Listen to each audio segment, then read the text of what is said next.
Hey, geeking out today with money and numbers as we look at a case study of what to do with an inheritance.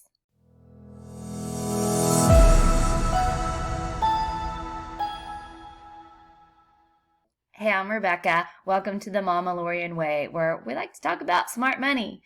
I'm a self-made accredited investor, and my goal is to make my money work for me rather than me work for my money.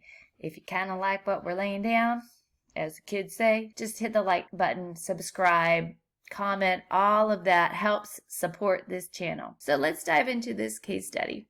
There we go. I had a friend call me up, client, and her mother had passed in this year, 2020, and she had 3 out of state, from where my friend lives, out of state rental properties, rental properties that my friend had inherited.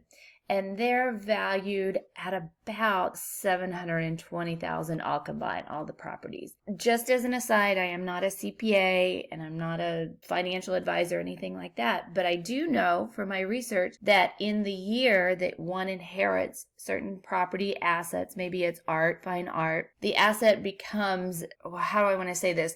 Any appreciation from the initial purchase price of the properties kind of starts over with the inheritance. So say her mother had bought these properties for $100,000 in the 60s, which I think she kind of did. My friend does not have to pay the difference between $100,000 and the 720. It's just 720. And then say in 2024 she sells them all for 800,000. Then she's got an $80,000 capital gain, which is taxable at that point. So when you inherit something, it's real important to try to get it appraised in the year that you inherit it, because that's going to be the tax basis if you end up keeping it. Just so you know, get out of there. We don't need to see that. 3 out of state rental properties valued about $720. And she's like, well, let's talk about this. Okay, my first question was, what is your situation? Her situation, she owns a house valued about $161K. She just refinanced and she has a $125,000 loan on this at about 3%. Her principal, interest, taxes, and insurance, also known as PITI, is about $925 a month. And her first question is, should I pay off this loan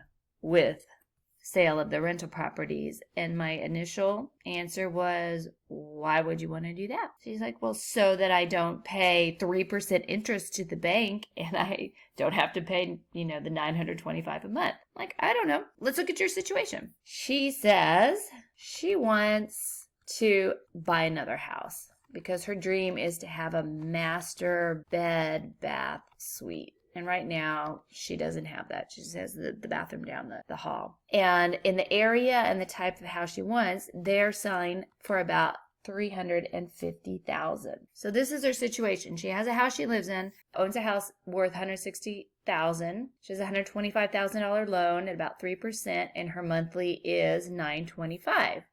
She wants to buy another house for $350. And her other question is, should I buy that one outright? And I said, let's wait and try to figure this out. The other thing, the house that she lives in now, she could actually rent out for about $1,250 a month. So she could rent the house out that she's living in for $1,250 a month. And remember, her principal, interest, taxes, and insurance is $925. Good to know.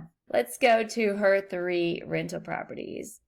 The 3 properties. One is a triplex, and it is in not a great area. It's renting out for about $1,450 a month, all of them, and its market value is approximately $200,000. Oops, market, not MZ. What is that? Second property, house worth about $200,000, and it's rented out. And the third house, it's renting out for $650 a month, and the thing is, there's a couple of older ladies that she does not want to sell the house and kick them out of. So she wants to hold on to this until they pass so that she doesn't have to, so that they have somewhere to live. Okay, this one is valued at about 220. This one is valued at about 300,000. So those are the three properties. So she wants to sell number 1 and number 2. So 200,000 and 220,000. Property number 2, $220,000 equals $420,000 that she can sell. Now there's always a cost to sell. So let's take out our handy dandy calculator and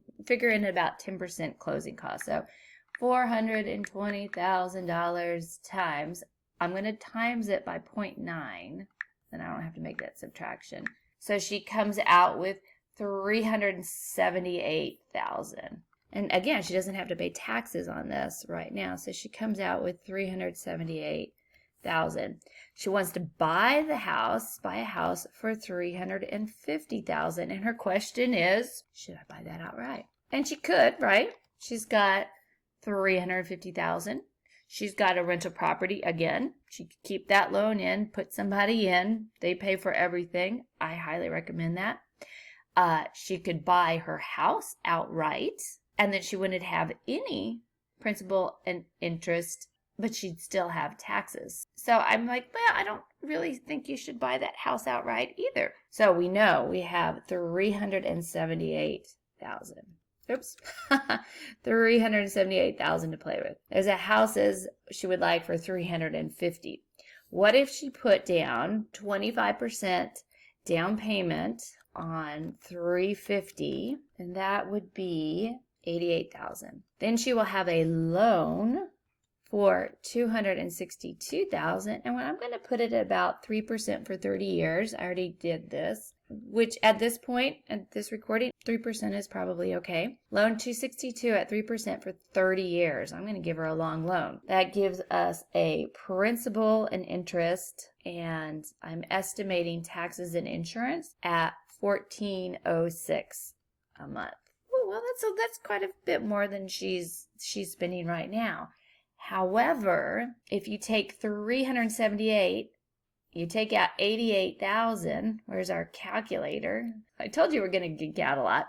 378 minus 88,000. There's the down payment.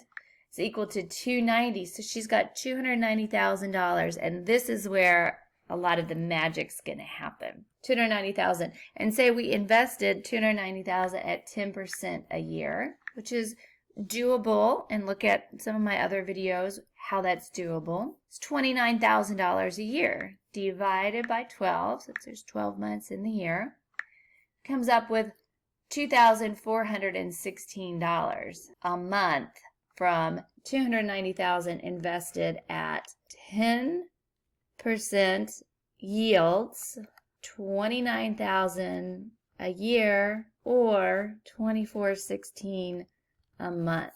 Well, if we remember, on her new house, her monthly payment is about $1,406. So she's coming back with an extra $1,000 a month. And if you see my other video, she could even buy a Tesla with this and still keep the money left over.